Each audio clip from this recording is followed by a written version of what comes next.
안녕하세요. 그런 소품입니다. 이번 영상에서는 휘프트 스템 스티치를 수놓아 볼 거예요. 먼저 스템 스티치의 연속적인 라인을 깔끔하게 표현해 주기 위해서 스티치의 앞부분에 짧은 스트레이트 스티치를 수놓은 후 스템 스티치를 시작할 거예요.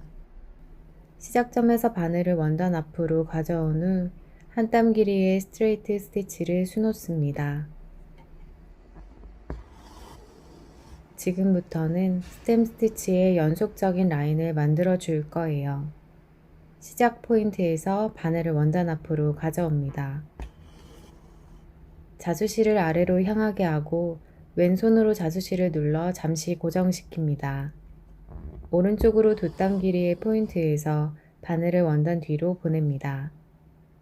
원단 뒤에서 자수실을 당기다가 왼손으로 고정한 자수실이 팽팽하게 당겨지면 한 땀 길이의 포인트에서 바늘을 원단 앞으로 가져옵니다. 스티치가 만들어질 때까지 부드럽게 끝까지 당겨주세요. 자수실의 방향은 아래로 향하게 하고 두 땀 길이의 포인트에서 바늘을 원단 뒤로 보내어 한 땀 길이의 포인트에서 바늘을 원단 앞으로 가져오는 과정을 반복하며 라인 끝까지 수놓아 줍니다. 스템 스티치는 짧은 스트레이트 스티치가 전후의 스티치들과 각각 반씩 나뉘어 겹쳐지는 듯한 라인 스티치랍니다. 주로 라인 스티치로 사용하지만 필요에 따라 공간을 채우는 데에도 사용할 수 있습니다.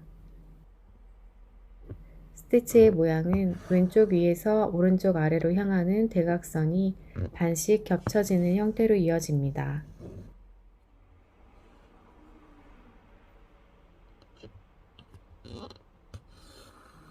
스티치의 마지막에는 시작과 마찬가지로 한 땀 길이의 짧은 스트레이트 스티치를 수놓아 마무리합니다.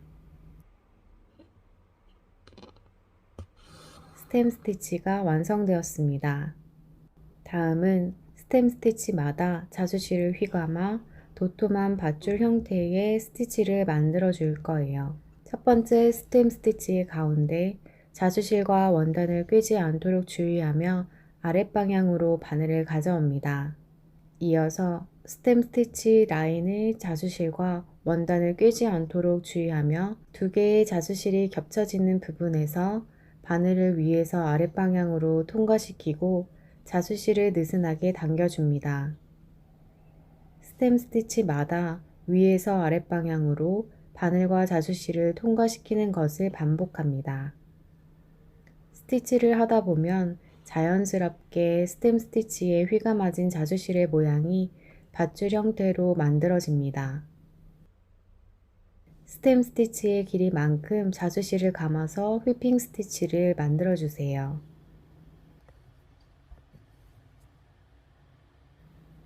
휘프트 스템 스티치는 두 개의 컬러를 사용하여 라인을 화려하게 장식하거나 하나의 컬러를 사용하여 스템 스티치보다 굵고 강한 라인 스티치가 필요할 때 사용합니다.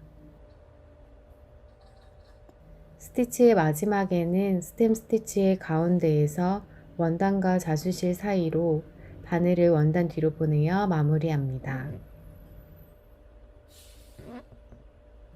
휘프트 스템 스티치가 완성되었습니다.